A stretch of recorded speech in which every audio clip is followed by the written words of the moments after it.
Saludos a todos. El tema que vamos a tratar es sobre el sufragio del voto femenino en Colombia. Nuestro grupo está conformado por mi persona, Tatiana Pérez y Patti Vergara. Somos estudiantes del tercer semestre de Trabajo Social de Uniclaretiana. Adelante, compañera. Bueno, en Colombia la Constitución Política de 1832 estableció que para ejercer el derecho al voto se requería ser hombre mayor de 21 años, casado y poseer bienes de fortuna. Por ningún motivo se consideraba la posibilidad de incluir a las mujeres en la materialización de este derecho. Vemos más adelante que a pesar de todos esos obstáculos y de toda esa cultura excluyente que estaba viviendo el país, las mujeres decidieron jugar un rol activo y participativo en la sociedad que les permitiera dar un paso hacia su libertad. Este paso fue fundamental para lograr lo que parecía posible.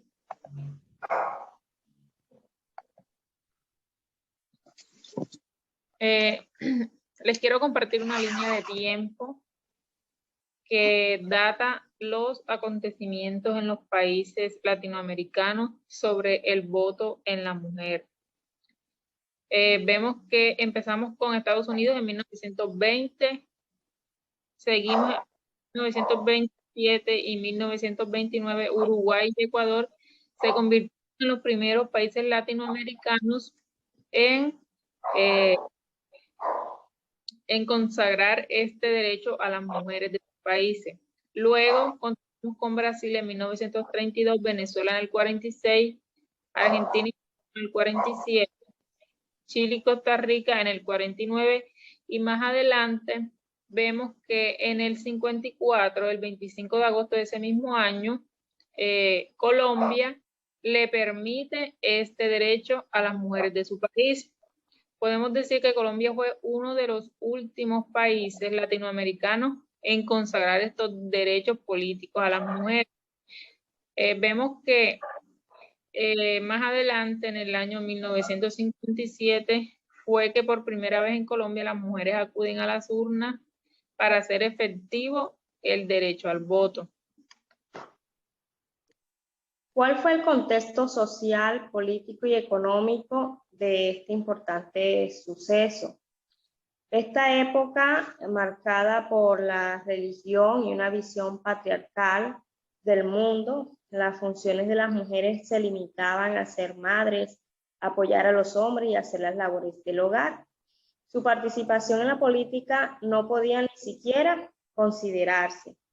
Además, para los años 50, el contexto social del país estaba marcado por una época muy dura de violencia, y a esto se le sumaba la oposición de influyentes sectores colombianos como la iglesia, la prensa y los partidos políticos en contra del presidente Gustavo Rojas Pinilla, que ejercía en su momento la presidencia mediante una dictadura militar, el cual decide la participación de la mujer y del goce pleno de sus derechos políticos y ciudadanos, que para ese entonces vivían una ardua lucha.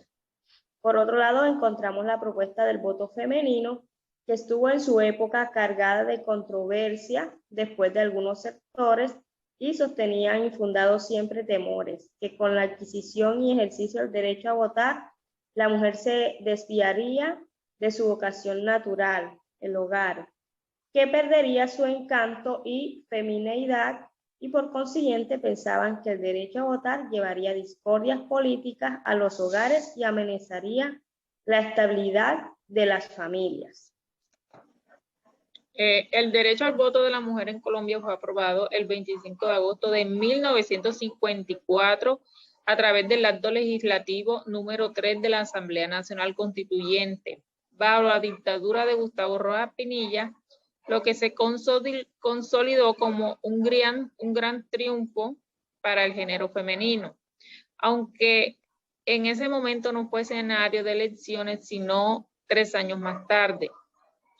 En el plebiscito del 1 de diciembre de 1957, que proponía una reforma constitucional de 14 artículos para la paz en Colombia.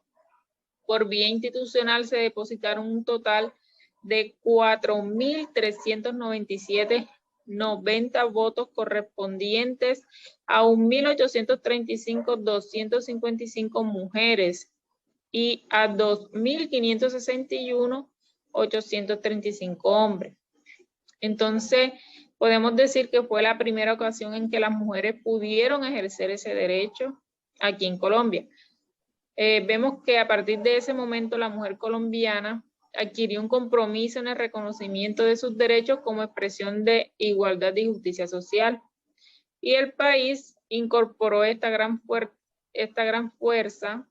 creadora a la administración del Estado, que con el tiempo se convirtió en un factor definitivo en el sostenimiento de la estabilidad social. Bueno, aquí encontramos actores vinculados al proceso. Como podemos ver, estas fueron mujeres activistas por los derechos en Colombia, pelearon incansablemente por la igualdad, el derecho a participar como ciudadanas y a ejercer el derecho al voto.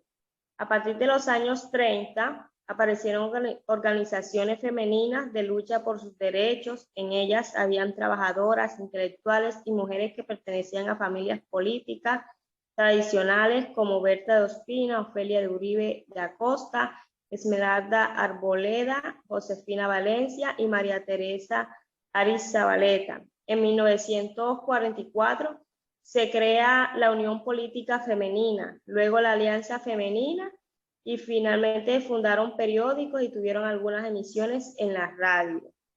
Aquí María Teresa Ariz Zabaleta, pionera del voto femenino, invita a ejercerlo y nos dice: esto nos costó mucho trabajo, tienen que votar, voten por el que les dé la gana, pero voten.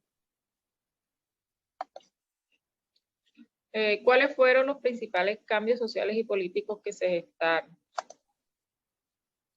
Bueno, a partir de ese acontecimiento importante aquí en Colombia, la mujer pasó de ser una mujer sujeta a la devoción de su esposo y de sus hijos a ser una mujer que tenía o que era considerada solamente para la cocina o para las labores hogareñas, la cual se le era negado trabajar y estudiar.